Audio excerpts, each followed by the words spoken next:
పశ్చిమ బెంగాల్లోని డోమ్కల్కు చెందిన నవాబ్ షేక్ అనే యువకుడు రూపొందించిన చక్రాల మంచం సోషల్ మీడియాలో తెగ వైరల్ అయింది. అయితే పోలీసులు అతనికి బిగ్ షాక్ ఇచ్చారు. మోటారు వాహనాల చట్టం నిబంధనలను ఉల్లంఘించినందుకు పోలీసులు ఆ వాహనాన్ని స్వాధీనం చేసుకున్నారు. నవాబ్ తన భార్య నగలమ్మి 2.15 లక్షలకు పైగా వెచ్చించి ఏడాదికి పైగా శ్రమించి ఈ చక్రాల మంచాన్ని రూపొందించాడు. ఇప్పుడు అది పోలీసులు స్వాధీనం చేసుకోవడంతో ఆ దంపతులు తీవ్ర విచారం వ్యక్తం చేస్తున్నారు.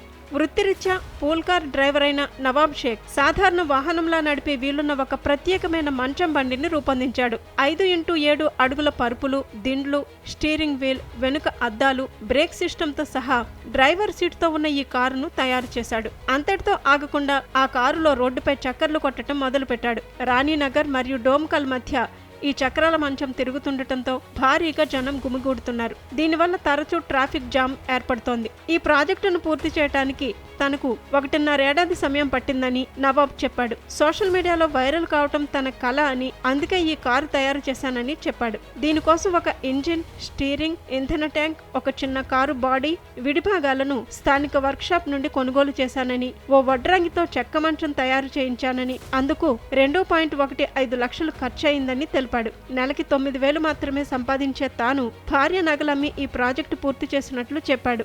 ఈద్ పండుగకు వారో రోజుల ముందు ఈ చక్రాల మంచం పూర్తయింది.